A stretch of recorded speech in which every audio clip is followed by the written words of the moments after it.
Hello, everyone, and welcome to the 2020 presidential, the first 2020 presidential debate breakdown with Joleen and Nana. Hi, Nana. Good evening, everyone. Good evening. We decided to do this while we were live yesterday. Yeah. Nana and I have always been really into politics, and Nana worked for years and years and years for the state Senate where she lives. She was not a representative or anything. She worked in the nonpartisan. Yeah, nonpartisan fiscal office. Yeah, but that was your career. Looking back, I wish I would have gotten more into the politics. I mean, not in that office, but maybe been a senator. You should have ran. Oh, gosh, no. You were going to, at one point, run for something. I remember there were beers being drank. There were adults telling you to run for something, and you're like, I'm going to do it. And then you never did it. What happened? Yeah. Well, first of all, I sobered up. And, I think it was city council we were talking. And am I glad I didn't? Oh, yeah. Well, let me say, you look you're dressed very professionally right now. You got a turtleneck and what looks like a blazer of some sort. No, these are flannel pajamas because it's freezing cold in here and I won't turn on the heat because I am cheap. Yes. And so I just told Dad, I says, it's going to get better. Look at D-Way says, I'd vote for Nana. Welcome everyone in the live chat. Love that you guys are joining. Our numbers are going up, so that's awesome. The more, the merrier. But mods, if people get, if we get some trolls or whatever, feel free to kick them out. Give this video a thumbs up if you don't mind. Share it on your socials. Be like, let's break down the 2020 presidential debate with some real voting Americans. Right? This is the best people to break it down, not pundits. That's right. Absolutely. I walked into the Lake Elmo post office today and turned my ballot in and Dad's ballot in. So I felt good about that. I was going to go to the government center. Then I thought, no, I'm not going to be scared away by what he's saying, meaning Trump, about the post office. Yeah. We filled it out. We turned it in today. So I feel good. We got that accomplished.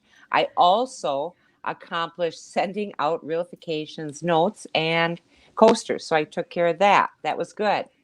So good. All right. Well, speaking of voting and mail-in voting, is this your first year, Nana, mail-in voting? Yes. I have never done that before. I've done it one absentee. Otherwise, I've always gone to the polls. On a good year, it was a line, and that always made me happy when we'd see a line. But yeah, we go up to Oakland Junior High. That's where it's a junior high school. That's where we vote. And so I hope things turn out well for our candidate. You know, I don't make no bones about it. I am backing Biden. So I think going into our first 2020 presidential debate, it was, look at Chell. I feel like I was assaulted.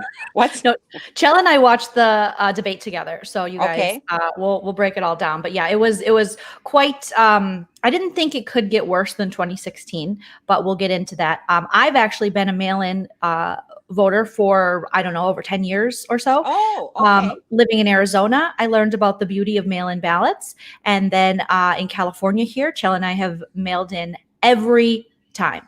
We've never had an issue. We've never run into a problem. So these fear tactics that seem to be going on within Trump's campaign about mail-in ballots and about unsolicited ballots and you having to solicit it and all that stuff doesn't ring true for my experience for sure. Yes. And it's just, I feel like another attempt by this administration to scare us rather than provide us with facts or helpful tips as to how to successfully do mail-in. Fear has really conquered us for the past 4 years.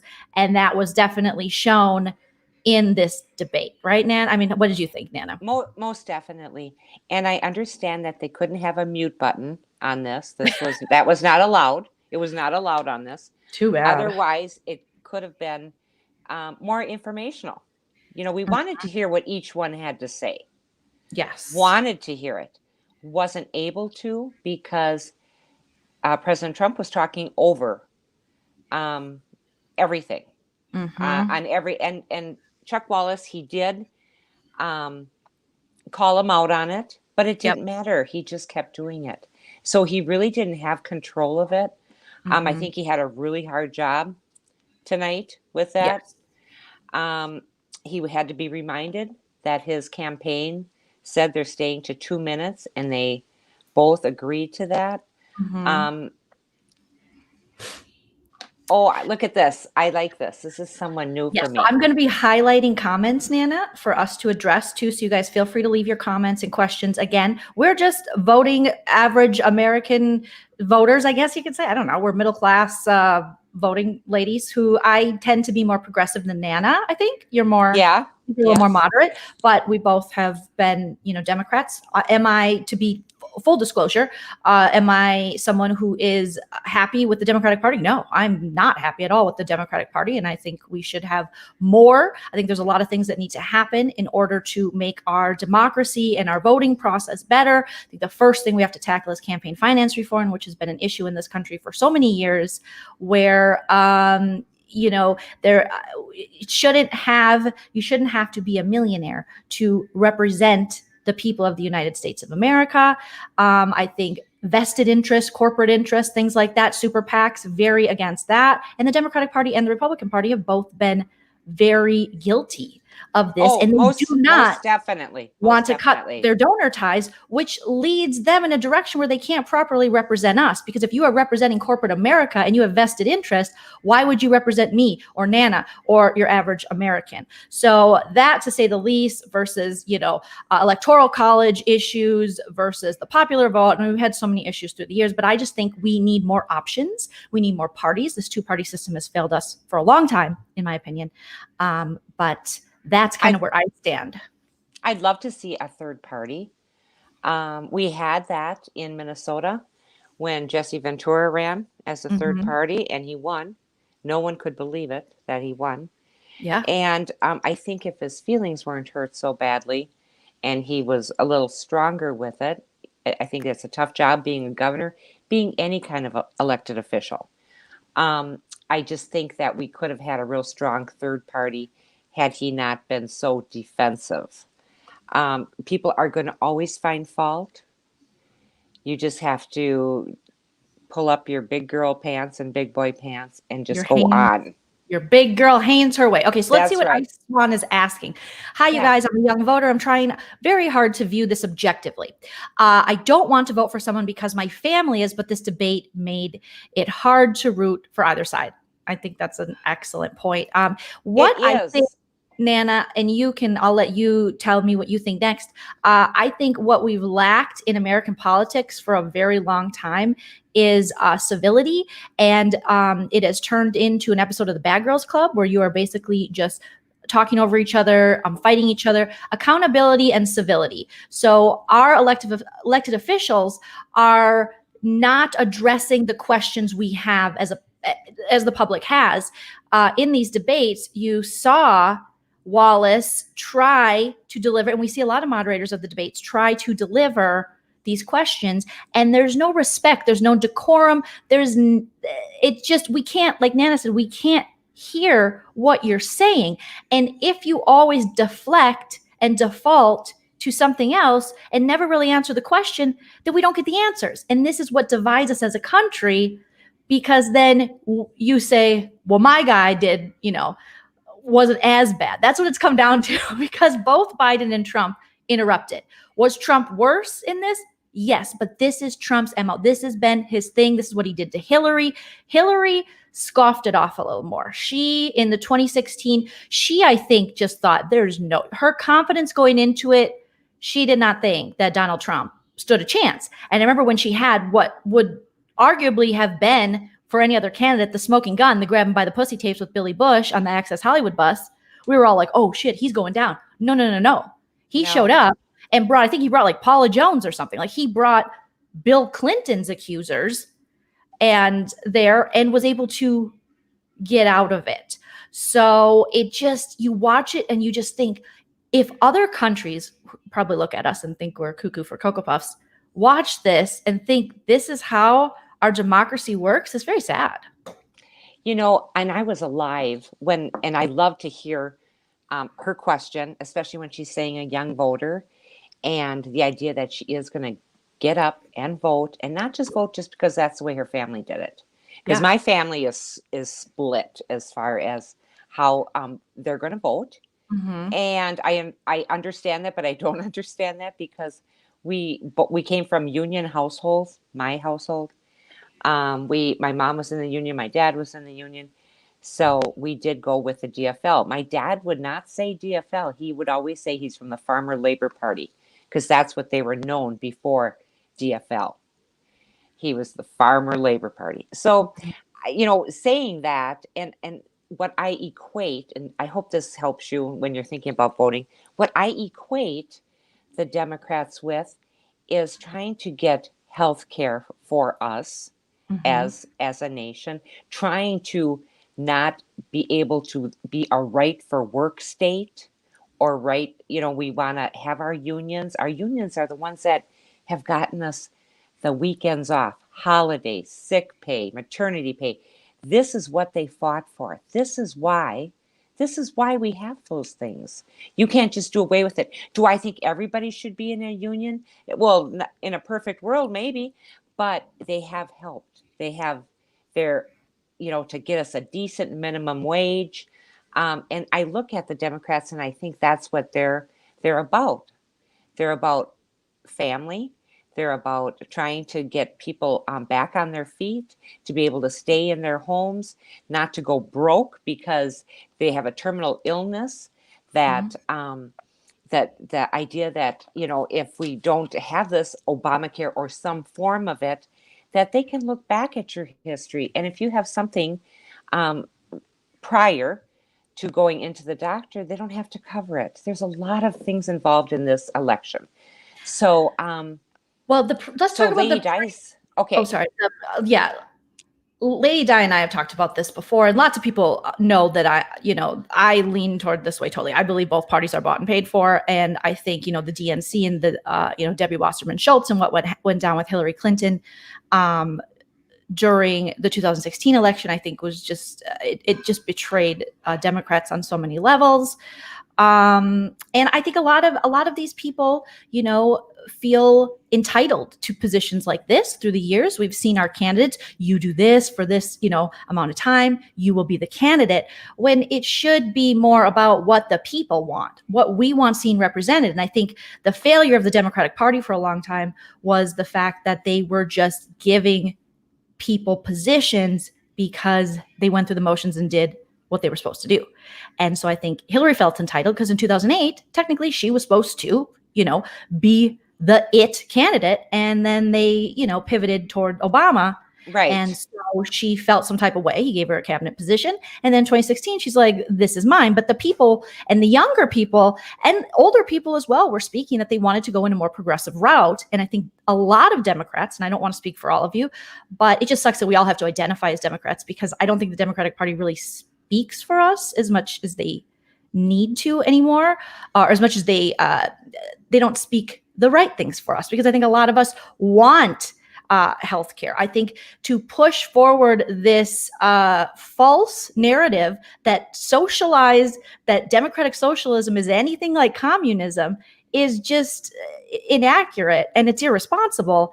And Google it, you guys. Google the difference between democratic socialism, right. communism, and this is what Trump's campaign, I knew they were going to do this to Biden, because Biden is a close friend and has worked with Bernie Sanders for many years. But Biden is so not as progressive as Bernie is when it comes to universal health care. He's not. He's also not as progressive for climate change, the new Green Deal. He's not someone on board for that.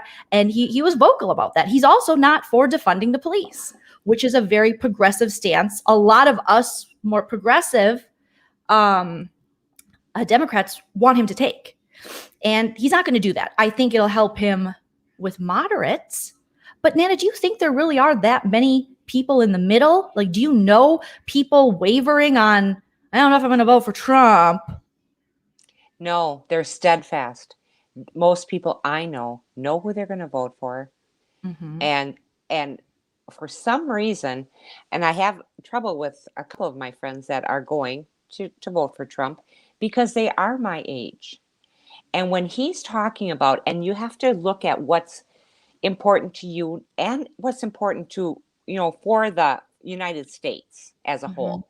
But what's important to me is healthcare and Social Security. And Social Security,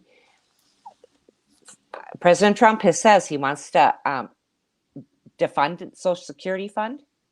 He wants to gut it. He wants to defund with no plan to replace it, the Medicare, Medicaid, but has no other saying he's going to go to the general fund. You can't keep going to the well. The well is dry. We have too many. We are so in debt right now. This is money, kids, that you've been putting in since I was 16 years old. Anybody my age, that's going to be 66 next month. I've been putting in money since I was 16. And then my employer also put in money for Social Security. So in our heads, that was our money, which it is. And this is money that he wants to get at. And that is a lot of people's livelihood.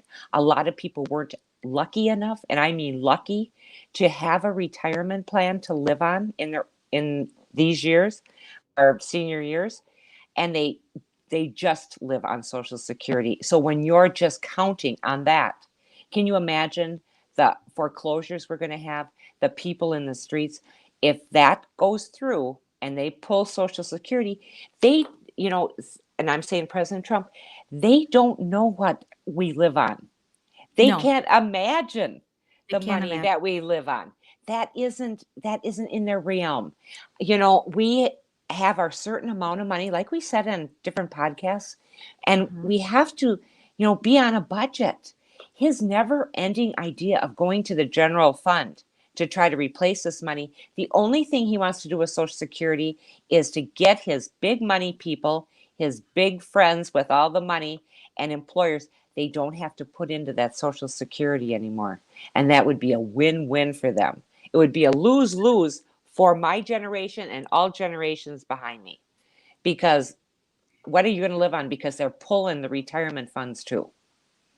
Okay. Yeah, it's horrible. No, I love that you're speaking for, because it's things that if we all, we all are going, you can't turn back time.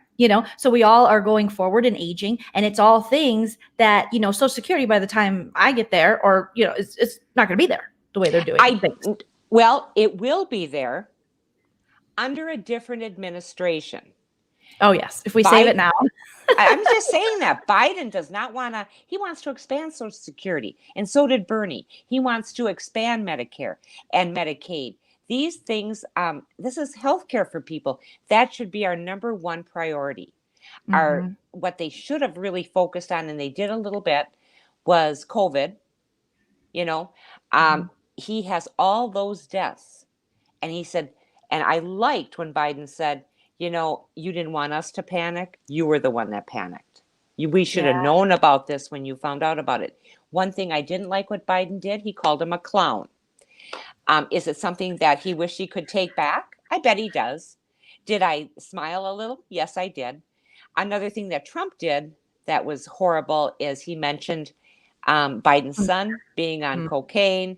And that was a horrible punch in the stomach. And when you're dealing with an epidemic right now, he gave him votes because addiction and the opiate crisis right now transcends party and transcends politics. This hits every family, every socioeconomic bracket is affected by this.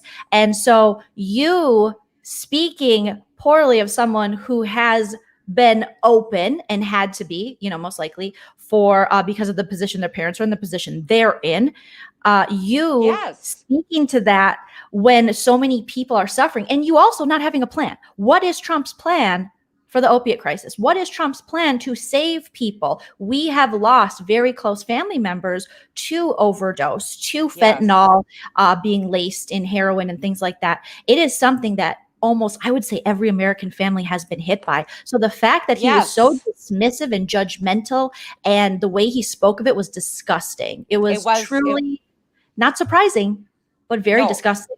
That was disgusting. And I really didn't like the idea that, and I know, you know, emotions certainly filter into this. I didn't like the idea, even though I truly believe it too. But you shouldn't say it like that. The idea that he called him a clown. He still is the president of the United States. I don't respect him, but it's kind of like, no, I know, but I know it's you. It's your opinion. You're right, Nana. Yeah, and it's our generation that still kind of holds these people in a higher regard. Maybe is not it the him. Generation? Because I kind of feel like it's the Gen Z and the younger generation. I feel like they're showing us more civility online and in their conversation than the boomers. Because a lot of the boomers I see, I'm not saying all boomers, because I have a lot of boomer subscribers and stuff who are very respectful and really want to see change and whatever. But I see on you and Dad's wall on Facebook, and a lot of people you went to high school with, and my dad's always debating because he's very dump Trump, anti-Trump, but all of his friends are for Trump. I see that the way they speak is really disgusting, and the things that they say and the lies.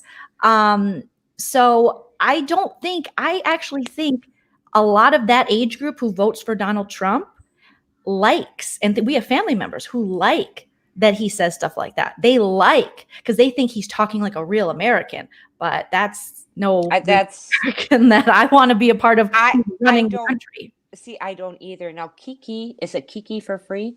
Says majority of Americans support Medicare for all. Majority of Americans want Social Security, and majority of Americans want gun reform. True statements. I think that's very true. I think when it comes down to it, we have this whole fear that both parties at times, but especially the Republican Party, has pushed on us, where basically there's a war on poverty and the poor. And so any chance that people think they might be putting money towards something that could possibly help people who might not be working as hard as they can, when in all reality, we as Americans are getting robbed the most from the top, from the people who aren't paying their taxes, the Donald Trump of the world, and lots of Democratic candidates too. You know, that is bipartisan. This, you know, a lot of them, you could look at these senators and representatives who made money off of COVID. Disgusting. And Biden mentioned that to him. A lot of your friends are, 300 billion they made through this. And as people are losing their lives and they're not taking it, we needed to shut this country down. We needed to, usually America, I always looked at America as being a front runner, like watch us, follow us. We'll show you the way. We're not there anymore. No one wants to follow us. We can't even go across the border anymore to Canada. That's sad. Canada and Mexico are like, but I mean, the irony that they closed their borders to us. The fact, but I think it's this, and the problem, and I know a lot of people have a problem when I say this, but I do think it has a lot to do with this nationalism, this nationalistic propaganda that gets pushed down our throat, where we are the leaders. Who gave the world exists? Which countries, I want to know, sat down, took a vote and said, America's number one. Yeah, they're the leaders of the world. We are that cocky, being this young country, to name ourselves that, when there are so many other countries that you can name. Everyone wants to talk about, the worst cases when it comes to, healthcare and things like that, and democratic socialism. But we never talk about Sweden. We never talk about the European countries that works for. We don't even talk about Canada, and we make lies up about Canada and say that people are waiting 8 years to get a heart. So I think the problem is countries haven't all been like, wow, America's really figuring it out. Have we had some novel ideas here and there? Sure. But every country has its day. We need to take ourselves off this pedestal and take a real critical look at the future of this country. And it's freaking scary if we head down this, our country can beat up your country road. But I think Kiki for Free is right. The majority of Americans support Medicare for all. If you look at, the polls and stuff, and when they ask people, they do, and want Social Security and want comprehensive gun reform. I don't think there's no one's trying to go in your house and take your guns. No one's I trying know. to stop you from I know. hunting. That is not at all what anyone's That's trying right. to do.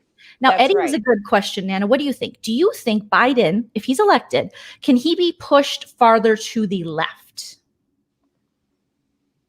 Can he be pushed farther to the Like left? farther in more of a progressive way? Because here's what I think. I think he can. I think Lady Di made this comment in the chat earlier. I think Bernie Sanders will, he will have, who knows, he could have a place in this cabinet, but he will definitely, I think if the Dems take over the Senate and Biden wins, I think Bernie Sanders takes on a new title. And I forget what that title is. Let me know in the comment if you guys know, but it's some kind of, maybe of not treasury, but something like a fiscal role for a committee or something like that. So I want to be optimistic to think he can be, but I get. Thank you for the $20 super chat too. I might have missed it here. I so apologize, Cameron. I'll highlight that now. Cameron, is that ever nice? So I want to be optimistic. But I also am realistic in knowing that Biden is not very progressive. So if you're on the fence about Trump, definitely head to Biden because he's probably for a lot of the stuff that you like. You know, when you hear him, you know, talking about the new Green Deal, when you hear how not progressive, I mean, he's more progressive than Trump in those ways. Oh my gosh, yes. I think here's the deal.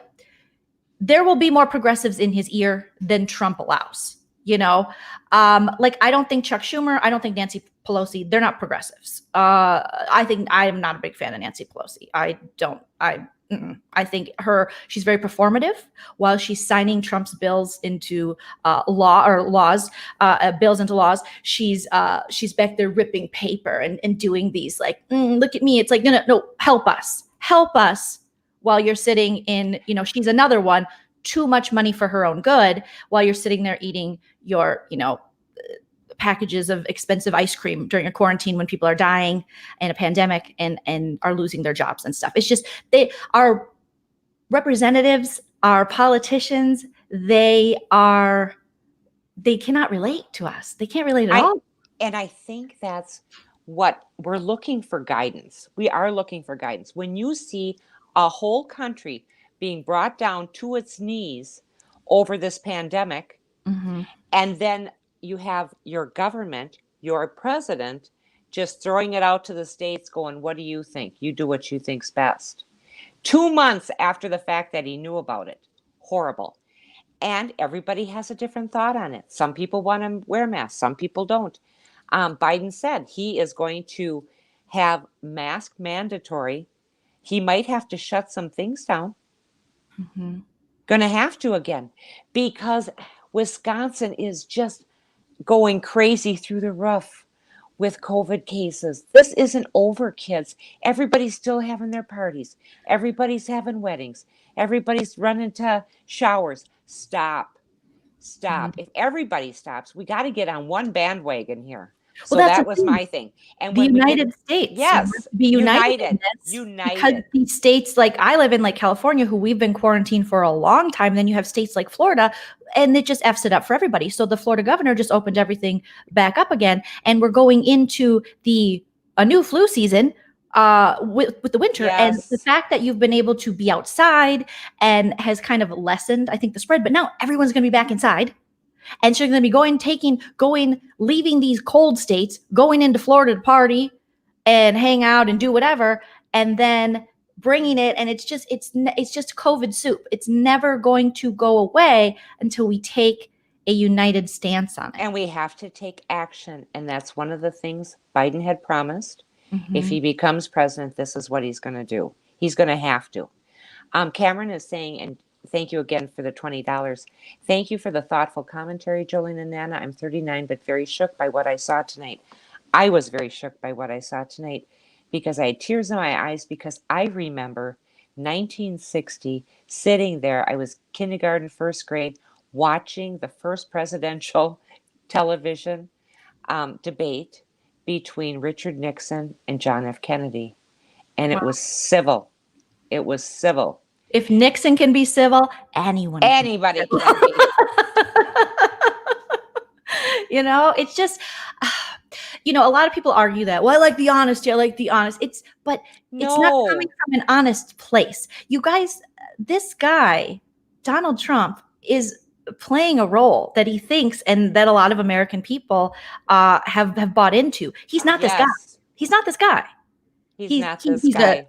He's a jerk for sure, but he doesn't, when he left, when they mentioned during the debates, and they were talking about race relations, and they mentioned how Donald Trump, when they were protesting in Washington, and Donald Trump left the White House and then walked over to a church and held the Bible upside down. This guy's pandering to Christians. He has never said he was a Christian. He has never been someone who has spoke to this, but he's getting his votes that way. So it's so sad.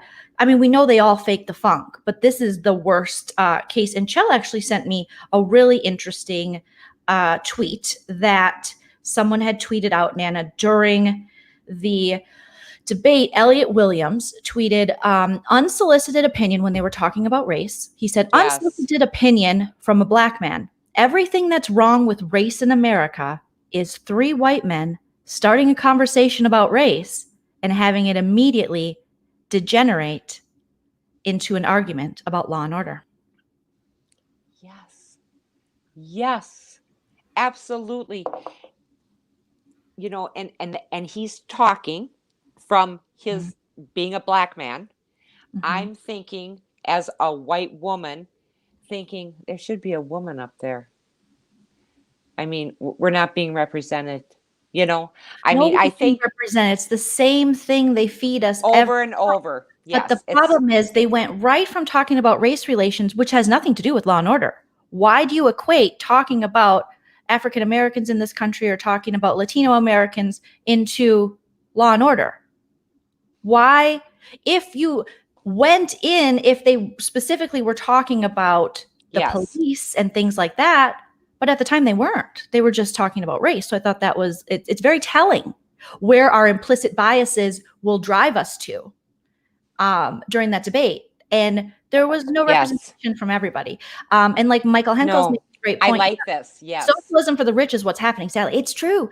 The rich have a lot on socialism. They love it. We saw Donald Trump's taxes. We saw he pays $750 or whatever in income tax. He did not straight on answer that question. He says he's paid millions. Chris Wallace said, okay, but between 2016 and 2017, this is what it shows. He goes, no, you'll see. It's always, you'll see. It's coming up. Just wait. Just show us the damn. It's so much like little Frankie, my grandson, going to get potty trained. We'll do it later. No, let's do it now. We want to see it now.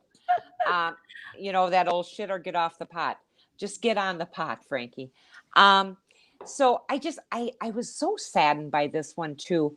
It made my stomach churn when they both were talking, back and forth. And then it was Biden's turn to speak. And then Trump would interrupt again. I like the idea, and I must have been, some of their handlers and things, but that Joe Biden would look directly into the camera. Yes. Talking to the American people instead of not having this voice over here. And Trump didn't do that. Donald Trump kept looking over at Biden, talking to him. And they were not civil. It was very disheartening. Yes, Biden definitely took the stance of like, okay, he's going to interrupt me, then I am going to speak, like you said, directly to the American people. I love that. Though surprised, like Natalie saying, yes, eye contact. Yes, very important, because really, we don't care about your egos and your fights with each other. And like one woman tweeted, which I thought was so funny, a great tweet, Nana, from at Once Upona, Adriana McIntyre. She says, I can't believe I was ever told that women are too emotional to be president.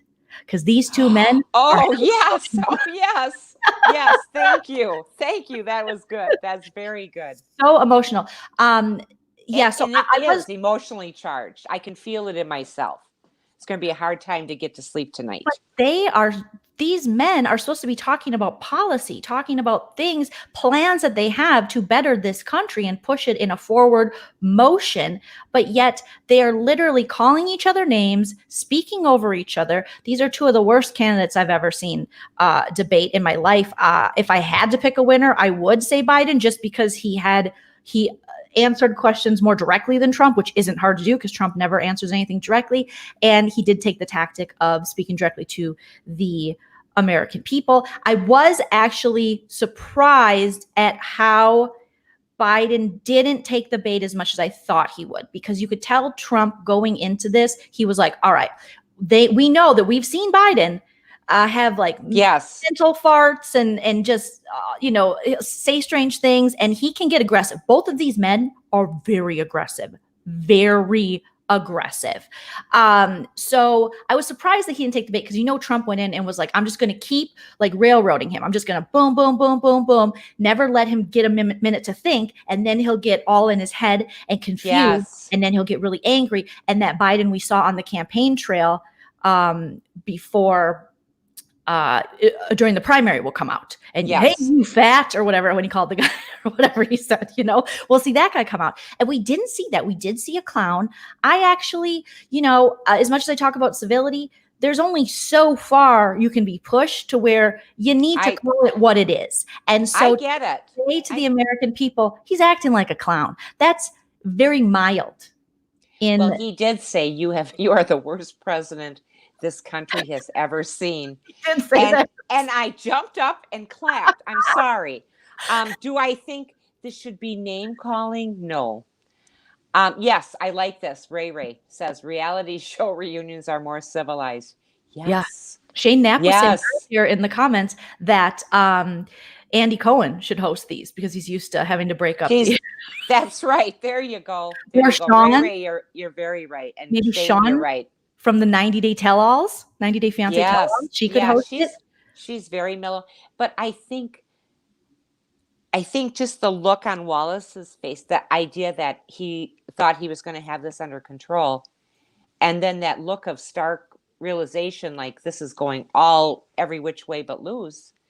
I almost felt bad for him, but come on, pull it in, rein these people in and tell them this is it. And he kept doing that, but it wasn't going anywhere.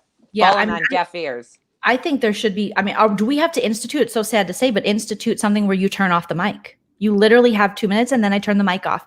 And you can't bring up different topics, I'm sorry, I don't want to run over the top of you too. I was just ready to do that. No, it's okay. Because I just get excited about this stuff. But the idea that they couldn't on this one, they could not, mute the mic, but maybe on the second one, they'll make some kind of arrangement where they're able to. Yeah. No, let's hope. So I did take a couple little notes. I would like to just get your thoughts on some of this stuff, and we can just talk about it. So basically, I think a very good point that was brought up early in the debate is that as much as they talk about Trump's administration talks about how much they hate the Affordable Care Act, or Obamacare, if you will, both Chris Wallace and Joe Biden were like, but you don't have a comprehensive plan to replace it. In 4 years, Donald Trump has not come up with a comprehensive plan to replace the Affordable Care Act. So are you even trying? You've been president for 4 years, so you can't go back now and use Obama's administration as an excuse anymore. You can't go back and use Clinton. You can't go back and use Biden's 47 years necessarily. There are things you can call him out for sure.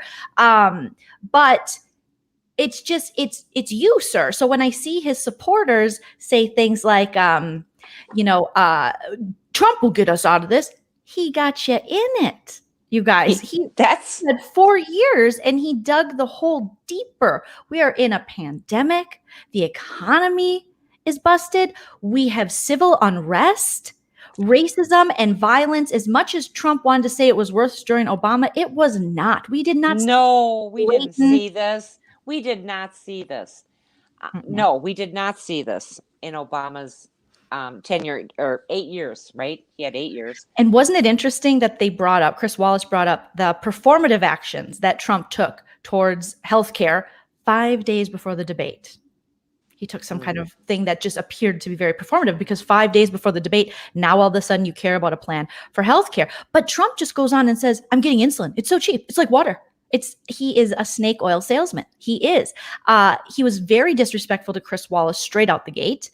I put no civility. And you talked about people who I think Biden was talking about people who qualify for Medicaid. Trump then taunted Biden with Bernie Sanders comparison, which Biden couldn't be farther from Bernie Sanders. He's closer than Trump is, but and agreeing to socialized medicine. And then Biden was saying it's going to cost, Trump has cost 10 million people their health care because of his recession. So 10 million employed people. And he just assumes, because they have health care and they have health care for life. Okay. They have health care for life. This is that's such a good point, Nana, that I think a lot of people, and maybe we know, maybe some people know, maybe you don't know, but these representatives and congressmen and women, they get their health care, and then they're civil servants. They get their health care while they're employed, and then forever and ever. So if they serve one term, right? That's right. Their health care, they're never without health care. Now, BKmessiah, am I saying that right? Mm-hmm. Notice how Trump always called Hillary Crooked Hillary. Mm-hmm. Trump is the one that starts name calling. You're right. Yes, he started it. And, and Biden a lot of times would put his head down like trying to collect his thoughts and just like, I can't come out like that, like he's doing. Mm-hmm. But like I said, my favorite part of it was when he looked directly in the camera and he's talking to you, saying, this is what we need in this country. We're in trouble. Mm-hmm. Republican medical plan was a blank piece of paper, Lady Di said. It looked like my Nana notes from 90 days. Yeah. Scribbles and nothing else. Yes, interesting. He's had 4 years, and Canada does not want to sell so Dreamsketcher lives in Canada. So Canada does not want to sell our cheap drugs. We have supply for our population only. Bernie Sanders didn't understand that either. I know. And the idea that Paul, my husband, would go up to Canada for fishing. And they would talk to the owners of the different lodges and different cabins that they would stay in. And they love their health care. And who wouldn't? You absolutely have health care. They act like all these employers are giving health care. They're not. They're taking it away. People are losing their jobs. They're sitting there with nothing. If something comes up and they need an operation, they're penniless. You have to. No one should go poor because of an illness, and no one should get rich off the sick. That is just a policy that I believe we deserve an elected official to run on, so that we can cap off these insurance companies and these people who dictate kind of who lives or dies and how much their life is worth. That's right. No one should go broke and lose everything because they're sick. And none of these companies should get rich off the sick and dying.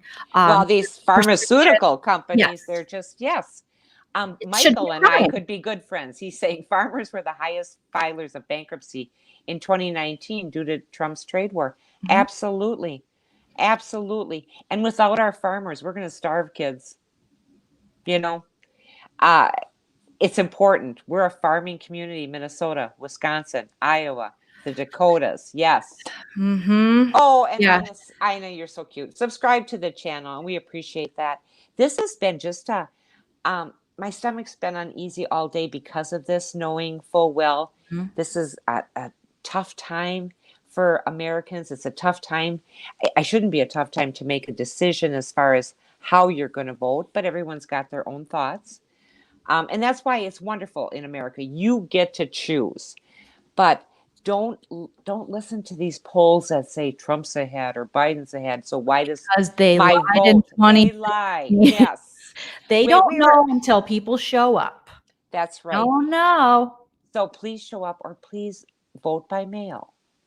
And your mama, that's cute. Oh, what a cute picture. And dude is a lying piece of shit because I'm type 1 diabetic and my insulin with insurance costs over $1,500. Thank you. It's a crime. That is my girlfriend Jill has diabetes, and she said she can't believe what she's paying, and she's got insurance just like you, and she's just paying What's through. the point? What's the point of having I insurance? know. What I are you know. here for? Why are these companies? We need to start questioning, which we have as Americans, but our politicians need to get out of bed, both Democrats and Republicans, with prescription drug companies and with insurance companies. And we need to be like, we will not take this anymore. This is ridiculous. The fact that they are Yes. rich and these CEOs are making all this money, and people who are born with conditions or they develop them over the years, health conditions, are meant to basically lose everything, go poor, or have to pick and choose, God forbid, what medications you want. I mean, the fact that they privatize stuff, and I remember there was it was the chick who, wasn't it the a bee sting thing, like what was it called, the EpiPen? There was someone, I think, who bought, I correct me if I'm wrong in the chat here, you guys, but someone, and then they upped the prices of these pens that save children's lives. Like, why would you want to get rich off of something? The idea now that someone could come up with a cure or come up with a vaccination and not get rich off it is a novel idea. The idea that at one time people, doctors, scientists came up with cures without wanting to be millionaires off of it. Right. They isn't that it? Their job wanted to, they got into that business to help people. Yes, help mankind. Which, and the idea that this, they brought up Roe versus Wade again. Is this ever going to go away? Are we just going to let women decide with their own bodies? These people that just keep pushing it down your throat, abortion is bad, abortion is bad. No one wants to have an abortion. I wouldn't think anybody does. Okay. I'm just going to say it out like that. But there are times in your life that is the decision you must make. They care so much about the unborn, but they will lock up little children down in, on the border. Are you kidding me? In cages. Stop it. The hypocrisy of the pro-life movement is crazy. I saw it firsthand in Arizona when there was legislation by the Republican Party, who does dub itself the Family Values Party and the Pro-Life Party. And they were all caring about what happens inside a woman's body when, like you said, they care before the baby's born, but they had legislation which they called anchor babies. So an anchor baby is a baby. It's a not a nice term for if a woman comes over the border and gives birth, the baby, they refer to the baby as an anchor baby. And they had legislation that they wanted to pass where they could deny medical help to that baby who had no say in coming over the border because it wasn't American. So they would punish that child for the mother or father crossing the border, or maybe they were just visiting. What if they were just visiting and she had her baby there? So the fact that if you are pro-life, you have to care about the life once it's born. And even if it's poor, that means you have to want social benefits for children, because children born into poverty had no choice. So you can't take money away from school lunches, the school lunch program to help people. You can't take money away from welfare recipients because you are hurting children. You can't do these sort of things and take away from social programs. If you are truly pro-life, you care about the child as it grows. Maybe stop caring about when it's 18. Fine, whatever. But you have to care about that child, not just when it's in utero. You have to care when it is breathing air and out in the world. You have to care. That's pro-life. Anything else is performative and BS and just you wanting to regulate a woman and a woman's reproductive system and body. I've been a woman 40 years. I've never had a friend who used abortion as a form of birth control.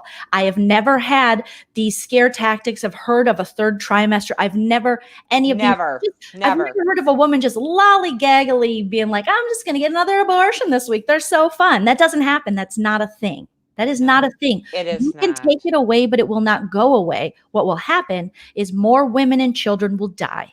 Because that's right. Because they're going to go back to the butchers, We need it to be legal. Keep it legal. Heidi's saying, when if you we're talking about abortion, the EpiPens, don't get them. Don't get an abortion if you hate it. Don't get it. That's right. There you go. But don't put that on somebody else. Heidi in the chat saying, like when they inflated the price of EpiPens, you die. That's what I was talking about. If need it and don't get it. Yes. Yes. When they just skyrocketed that so that you could make money off of people who need these, or they'll literally die due to an allergic reaction. It is so crazy that anyone could back that. So then they talked about COVID-19, Nana. 7 million cases, 200,000 plus have died. Biden says 40,000 people a day contracting COVID. President has no plan. We haven't seen any plan, you guys. There's no federal mandate. And what Biden said he's going to do, he wants a national and across the board national mandate for masks. That's just a start. Now, if I was president, which who'd want that job? You're going to have to shut things down, kids. Just all across the board. Let's get rid of this so we can get up and have a fruitful life and enjoy each other again. Lucas Gordon, hi Joleen, I'm from Canada. I have to say it's bad when you have to vote for the best of two evils. That's been our that's been, not mine. Okay. Well, I'm trying to think. Okay, so my first election I voted in, was it 2000 election? So it was Gore versus Bush. Was that my first I'm trying to think. I think. The lesser of two. I remember I was always a Dennis Kucinich gal. I thought Dennis Kucinich was just rad. I still think he is super rad, but he's also very progressive. And if you ever get a chance and you want to see someone completely dominate a debate, go back and look at you can find it on YouTube, and it's just look at Dennis Kucinich 2008. And you'll see Hillary, you'll see Obama, you'll see John Edwards and his $500 haircuts. You'll see all kinds of recognizable faces, and you'll see what CNN cut from the debate. They actually show Dennis Kucinich, who just owned this debate and never stood a chance really, because kind of like Bernie, he stood a little too progressive. He didn't really fit into the Democratic Party in the way it was headed, which was all this like moderate BS. Okay, so then they also talked about, Trump knowing about the dangers, which Woodward came out with recently and has the audio recordings of that and held on to. And when they asked him Bob Woodward, why you held on to that, because some people were like, well, if you knew, well, he didn't know specifics. He just knew that our president knew how serious it was in February, like before, when he was playing dumb. But Woodward thought, well, maybe it's just, China at that time. Like he didn't know the severity, but Trump did. And Woodward is not the president. He is not an elected official. You don't find blame with Woodward. You find blame with the president, who didn't tell us about a pandemic.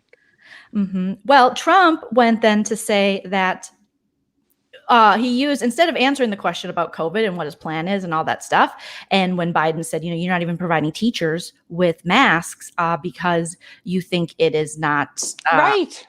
Some kind of, what it was the exact words they used. There's not a need for it or something like that, but you want people to go back to schools. Yet your son goes to some private thing and will be fine. So Trump then said that if Biden would have been in office, that more people would have died. He's just speculating at this point, because Biden would have left the country wide open, because they called, Trump all kinds of things when he wanted to close our borders, and that would have helped. He's saying that would have totally helped, because again, he's strictly just, pushing the blame off of himself. And then he went on to say, we're weeks away from a vaccine, to which the CDC and his own people in his own administration have said it's not true. But he said, no, I can push it through. I know Johnson & Johnson. I know what's going on here. Okay, I know. And I have friends who work for the companies that are starting this, vaccine testing, and they were in El Centro for a little bit in areas, but they're nowhere within close to lie to the American public about, after so many people have died, is just a disgrace. So as much as we can talk about the civility, I think really focusing, like they both, it's just two angry white guys, but Trump, the amount of lies that, again, he did in 2016, he would just make stuff up, but he doesn't even take any responsibility or get a plan. Then he brought up swine flu. And Joe Biden said 14,000 died, not over 200,000. And we didn't shut down the economy and country. Trump That's was right. only speculating rather than facts, and brought up swine flu, which is a fraction. It has Yes. it did not have the impact that this pandemic shut our country, our economy down, is killed and continues to. We are not even through, we don't even see an end in sight at this point. They're saying possibly years. And we saw the swine flu back in 76, because that's the year my grandfather died. And my grandmother was sure that he was dying of the swine flu and not congestive heart failure. But, you know, when a loved one dies, you know, it is sad, but that's what was happening at the time, was a swine flu, and he had just gotten a flu shot. So weeks, no, BKmessiah saying weeks, LOL is right. Yeah, I mean, there's no weeks. You know, you get so used to being lied to. I think it's kind of like, what am I trying to say? A woman who's been a cheating spouse, beaten and brought down. And you've been abused. You feel like totally abused. This is him. This is him. He is just abusing the American public, and they're used to it, and they're accepting it, and they're praising him because they are racist. I don't care what anybody said. Race. That's what it has. That's it. Across the board. Racist. Well, yeah, and he was talking about the public events he's had during COVID, and we've seen that. He had very open, enclosed public events, and he was saying, no. And he made it more of a joke, like, yeah, well, Joe couldn't pull those numbers. He made the same joke when Joe Biden was calling him out about putting bleach in the arm, and Trump said, that was sarcasm. Why are you using sarcasm? No. He said he was doing it. Even if that was the case, Nana, you can't say that when people are dying and when the country is shutting down. You're not a comedian. We don't need your sarcasm. We need answers. No. We need leadership, and we need to feel like we're going to be okay. And we haven't had that in so long. Well, since Obama and Biden. Okay. But he brought back football. He said, I brought back football. It was me. It was me. Oh, and Ohio just loves me. Ohio just loves me. Well, I'm sorry. And this is a problem in families, in friends groups. You know, if you're seeing a different side, this is so contentious. I have a hard time talking to people that, not because they don't see it my way, it's because they have no answers for me when I ask them, what has he done? What has he done? What do you like about him? If someone could tell me all the promises he made, what has he done? They didn't let him get anything done. No. The Republicans are the majority. There's no reason why he shouldn't be able to get stuff done. So what is happening? What is happening that you haven't gotten anything done? Where's your plan? Also, they have no facts. They have them little gifts. Is that what they call them? GIFs? What are those things? That's what they're going by. This is what they're throwing out there, memes on the, oh God, do some research. That's why God made Google now. You know, really, I have old encyclopedias I could tell you. Just look it up. That's why God made Google. That is the quote of the night. Trump is a liar. Yes, he is. And he's getting away with it. And we have to get our civility back into our country, to be caring people, and it's not going to be kumbaya right away, but we got to get back to that. We got to get back to caring about people. And how much money do these people need? They're not going to be on earth that long. They're not going to have that kind of time to spend it. You laugh, I snotted. I can't stand it. I go nuts. I go, oh, okay. Trump also said, no, Nan, I love it. The passion, how you feel is how you feel. I've done more for African Americans than any president other than Lincoln. I held on to the coffee table because I thought, I am just starting to spin. When I heard that, I thought, and then what I liked about it is the camera came around the back end of him. Yeah, you are an ass. You're an ass. Trump also ended he did so much for African Americans. He ended racial sensitivity training because it was racist and radical. He said it was reverse racism. They were teaching people to hate our country. Well, hating a country not based on race is not racism. And also, there is no such thing as reverse racism. And I get a lot of hate for this too, but race plus power equals racism. Anyone can be prejudiced, but someone who is in the minority cannot be racist. That's why there is no reverse racism. It's a pretty simple theory. I mean, it's a pretty simple definition. So I'd never understand that. But as much as a lot of the white people white Americans who do not think race is an issue, they sure like to throw reverse racism when anything comes up regarding like affirmative action or things like that. Again, another thing that has been distorted and the narrative has been changed on to some kind of quota machine. But I just thought that was, of course, he would say it's reverse racism to educate people about our differences and diversity. We wouldn't need this if we weren't seeing what we're seeing right in front of our eyes. You can't lie to us anymore. That's right. Even if you are a white person who does not have to deal with discrimination because of your race or the color of your skin, it's impossible not to see what's happening now that everyone's pulling out their phone and showing you there is definite bias that's leading people to act in racist behavior. And there's definite conditioning that's been happening for years and years. That leads to people believing that they are superior. I think a lot of it is unconscious. And I think a lot of these people who do this racist stuff, who are catched on camera, they would probably say they're not racist. You always hear them say, I'm the least racist person I know. Well, then your friends must be really racist then. That's a lie.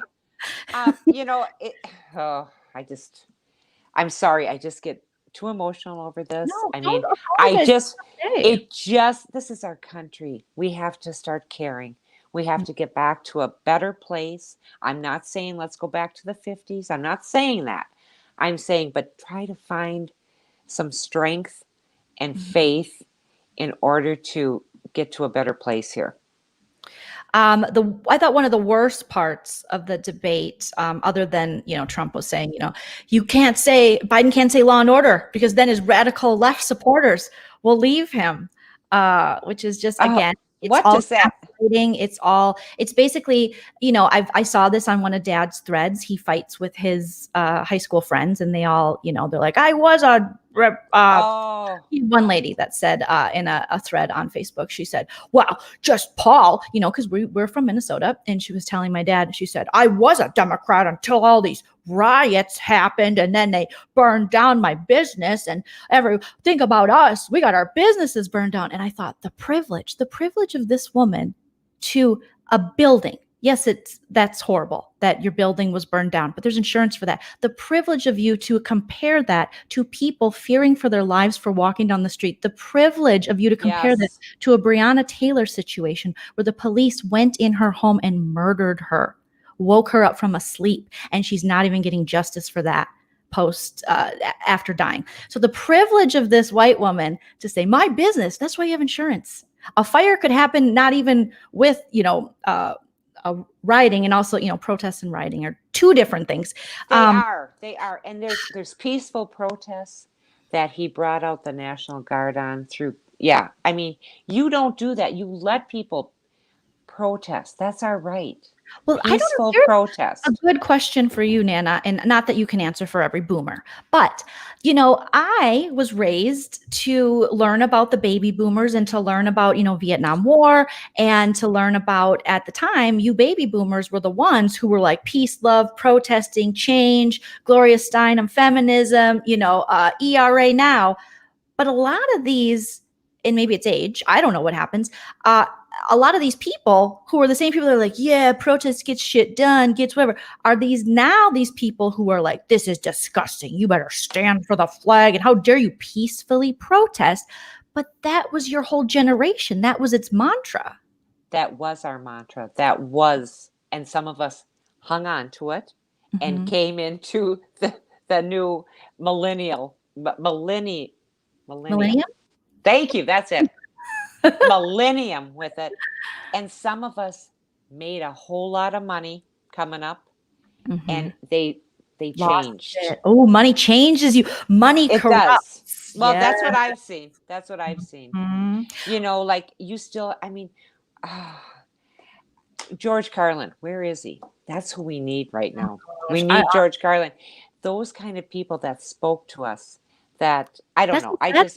Now you have to turn to a lot of our comedians, and a lot of times our comedians are the people that are being held to higher standards than our actual politicians, than our elected officials. You will see so many comedians get dragged for their opinions, or that or get in trouble, and they're held, and they're like, they're comedians. Like, it's necessarily not our job as comedians to go and point out this stuff, but we do take a critical eye and look at the world, and we make jokes about it, and satire and things, but we also do have opinions about things. But you will see a lot of comics through time have been just attacked due to that, where our politicians can say whatever. Think when you bring things up like that and make people laugh, it makes people think about it.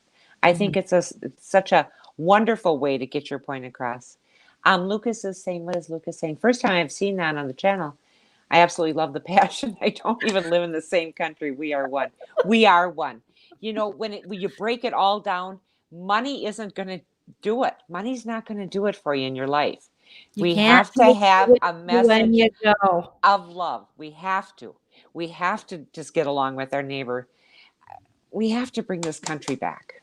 My brother just texted me, your son. He said, Bernie is crushing it on Kimmel. That debate was a disgrace. Yes, Bill, you are right. You are so right. It was disgraceful. It made me sad to see this. When I first, when kindergarten, first grade, when you saw the president, the two people going for the president, Richard Nixon and JFK, it was just mind blowing. You could watch this on a television set. These are going to be our powers. This is the power, and then to see this was yeah. I saw that. How do you say her name? I always say it wrong. Habru. Mm-hmm. Trump paid $750 in taxes 2 years in a row. Really? Yeah.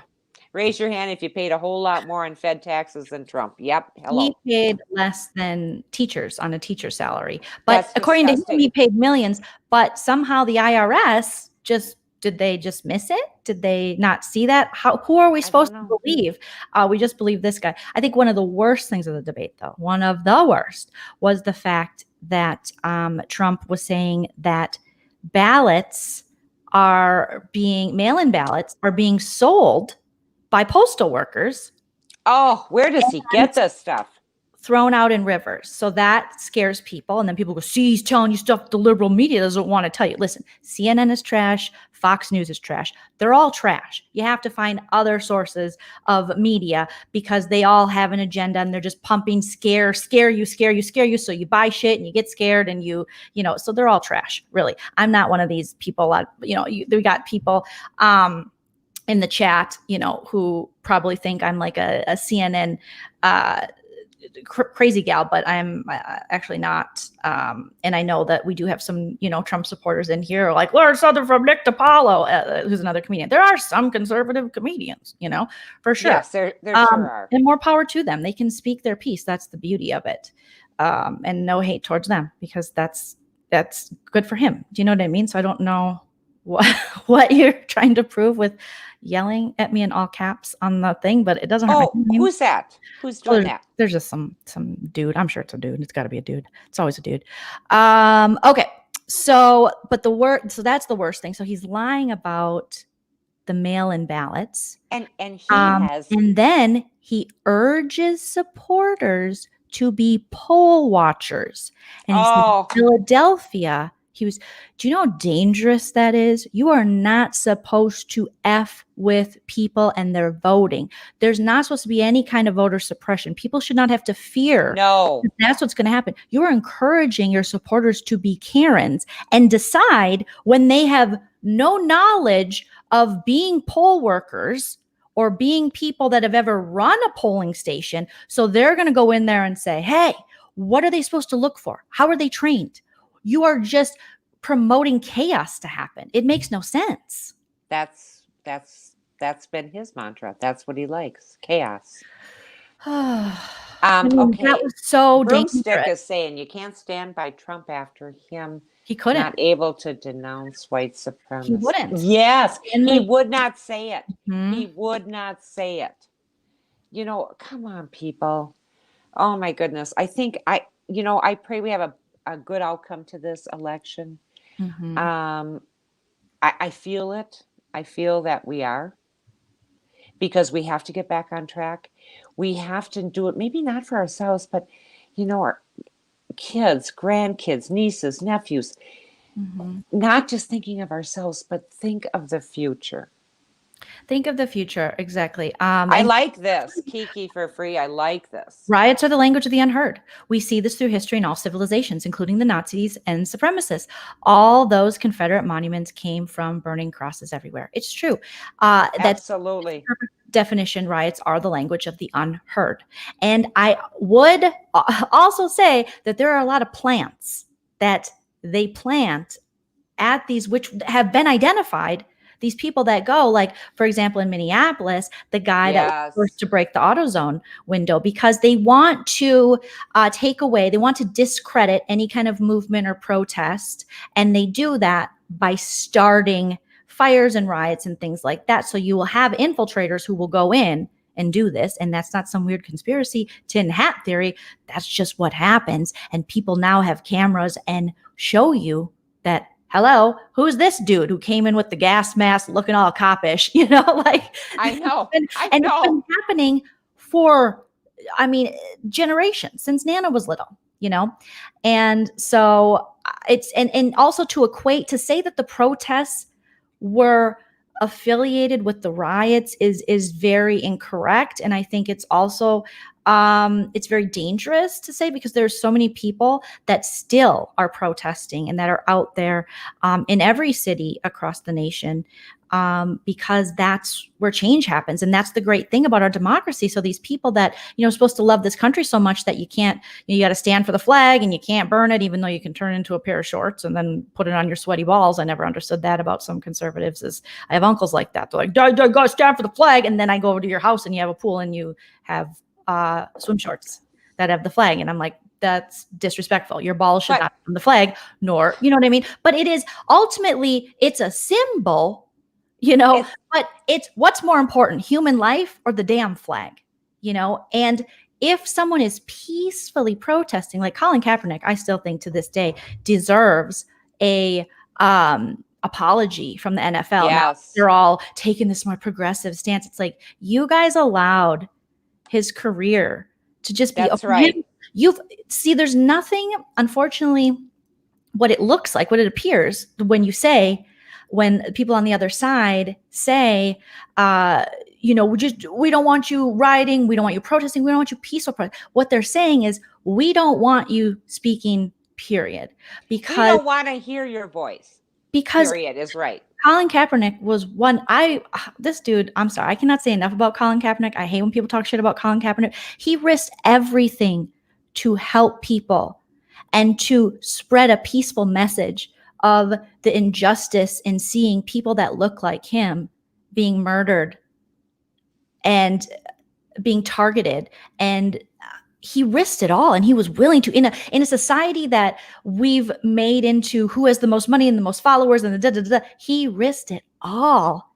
And they dragged him and they made it seem like he was this anti-American POS, when really he was the best patriot of all, because he stood up. This isn't a fascist society. You're not supposed to just go along with shit. You are supposed to question your leaders, question things, be a part of your government.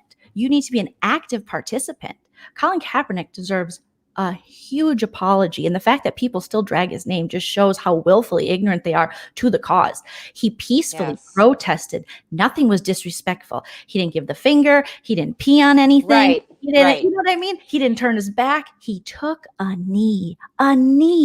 There has been veterans that have spoken and said, we might not be on the same page all the time, but that is peacefully. They changed the narrative into, you are anti-military and you are anti-American. That's what they changed it to. Rather than actually, where did they come up with that? I know. Yes. Rather than actually dealing with the problem at hand, which is the treatment of Black Americans in this country by the police and people in authority, rather than dealing with that, they changed it. They twist and turned it into this, you're against it had nothing to do with military. It had nothing. You cannot point it. You have to do mental gymnastics to get it back to the military. They've never spoken ill of the military. You know who has spoken ill of the military? President Trump and Joe Biden. Oh, suckers and losers. He brought that up. Yeah. That's what he thinks of the men and women in our military. Yeah. Someone who, again, has never served. He wants to bring up Joe Biden's kids. Joe Biden's kids have served. And your kids, what are your kids doing to better the world? What are they doing? Why are we bringing the children into this? That just drove me crazy tonight about, But, I think he just won some votes with that, with Trump saying that about Biden's child with cocaine problem. I would like really to think that, but it's hard because we really thought, grab him by the pussy. We thought, the line. Linda would always say he's Teflon. Linda would call him Teflon president, and it's true. Everything slides off of him. I don't get it, especially hookers. So anyway, and those in the chat that are saying that I'm a crazy lib, I'm actually not liberal. I don't consider myself liberal. I consider myself progressive. But thank you. Yeah. So I think we last thoughts about the debate, Nana, or can you motivate us, or Nana words of wisdom? You always have. Oh, Nana's words of wisdom. Let it be. Speaking words of wisdom. I just was really looking forward to this. I'm looking forward to the next one. Mm-hmm. I'm hoping it's more civil. I think these help people look at both candidates and decide who they want to vote for their president. Someone in the chat I saw also mentioned to really get out there and vote in your local elections. That's where it starts. Mm-hmm. And make sure that you know about these people. Who are the judges running? I know a lot of them here in this area are unopposed. You know how you just fill in the dot and there's no one running against them? You know, that type of thing. But get to know your school board, get to know your Senate, your House. These are the people that are making the decisions for us. So we need to stay involved, and hopefully in November and come January, when we get a new president, things will be brighter. Let's hope, Nana. That's a beautiful sentiment. And that'll do it for our breakdown of the debate. Thanks, everyone, for joining us. Thank you. I stayed up. I stayed up for this, kids. Yay! Yay. It's late where Nana is. It is what time is it there, Nana? 11:14. It's the latest I stayed up since sophomore year. No, I'm just kidding. But this has been good. I like talking about it. I think we'll keep going. I have other political breakdowns in the chat. Like I said, I lean very progressive, so I'm not a fan of the Democratic Party. I'm not a fan of the Republican Party, but I do know, unfortunately, in this country, we're still at voting for the best of, what is it called? The two evils, best two evils, worst. I don't know how to say it. I know what you're saying though, but I just, it's kind of like volleyball. Pick a side. You got to. These are the two. The South Park episode. You get the turd sandwich or the giant douche, and those are our candidates. The turd sandwich or the giant douche. So you pick which one. And then they made fun of the P. Diddy. Remember the campaign? Vote or die. They're like, vote or die. I love you, but I don't agree with that statement. But I do love you. We were laughing though when we were going down and looking at all the different candidates that are running for president. Mm-hmm. And when you see Kanye's name on there, the birthday party. That's Kanye. He's running in the birthday party. Is that the name of the party? Yeah. Mm-hmm. Greater of two evils. Thanks, broomstick. That's it. The best of two evils, the greater of two evils. You know what it is. But thank you guys. Thank you guys for joining. Don't forget to give this video a thumbs up. And even if you give it a thumbs down, it is still engagement, and it's still right. And it moves us up in the algorithm. So actually you helped us. So I hate to break it to you. I know you're trying to make a statement, but in the world of YouTube, you helped us and gave us more credibility within the algorithm. So I don't know. Could we do this again, Joleen, after the next one? I saw Lucas asked that question if we were going to do another breakdown after the second one. This next one is October 7th. I'm looking forward to it. I think that'd be great. Let's do it. I think it's important. And, it's just our opinion. We're not telling you have to believe. No, not at all. Everyone's got free choice. That's what America's about. The The thing I wish, Nana, I loved your sentiment. The thing I wish, and thank you, Hype Man Husband Shell, my husband is saying, please do another, is I really wish we can come together more as Americans. I feel as though these two parties have really divided us and, divide and conquer. I do believe that these two parties are very similar. Through the years, they've gotten more and more similar, unfortunately, and they're not necessarily for the people. And you can see that with who's paying the most taxes and who's not paying their taxes. And both parties are guilty of co-signing and being in bed with these corporations and companies and such. So I would like us all to be able to talk to each other, have conversation, not be like, you're stupid and you're this and you're that, and see that they are really manipulating us with these sides. It's like picking your favorite NFL team. It's like, I don't even watch the NFL, but let's just say, I love the Colts. Well, the Vikings rule, and then you fight about it. And while we're busy fighting, they're doing all kinds of stuff, putting shit in bills and passing weird stuff. So I wish we could come together a little more as Americans and expect more from our representatives, and also push for more options and push for things like campaign finance reform and push to reform things that just don't make any sense and don't allow for a wider variety of people to run, and so that our voices are heard as people. So I think we all have more in common than you want to admit, but they just keep pushing us farther and farther. Donald Trump doesn't care about us. He doesn't. Joe Biden, he doesn't really care about us either. They want to lead our country. I'm going to vote for Joe Biden because Donald Trump has gotten us into a huge mess, and I would never vote for Donald Trump. I think he's a terrible person. But Joe Biden wasn't my first choice. So there you go. There's that. Whatever. I don't know. And I want the country to have that same feeling we had after September 11th, where we came together and we loved our country. Mm-hmm. And it just was a proud feeling of being an American, standing up saying, this is not right. Yes. And this is what we need to do. I love it, Nana. I think I love talking to you about this. I love all of that. Jessica, thank you for the super sticker. Thank you for everyone who's given. That's so nice. Thank you. I missed one. I'm sorry. Thank you to my mods. They're always fabulous. Thank you to my fellow Americans, and thank you to the international viewers that joined us. I love to hear your perspective, and I love to hear. Oh, so do I. People. So if you are watching this later, you're from another country or whatever, let us know what you think. What does it look like? What do you guys like looking at us like we're cuckoo? And also we will do another one of these after the next debate. There's I'd love to. Let's do it after after the VP? I'd like to see Kamala go after Mike Pence. I'm excited for this one. That would be very good. Is that the one that's October 7th? I got to double check what they said. We'll take a look. But Nana, just so you know, we had at one point over 150 some, maybe 160 people join us. And Nana's been wanting to get on streams with over 100 people. So you did it, Nan. That's huge. You did it.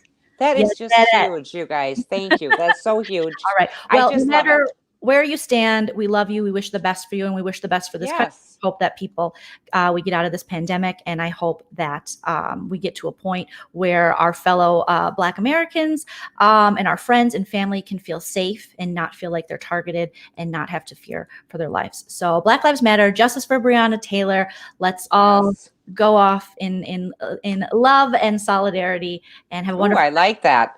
I had the chills. I love you. I had the chills. I thought I was back in catechism class. Okay, peace. Peace, everybody. Don't forget to comment after and give us a like. Bye. Thank you.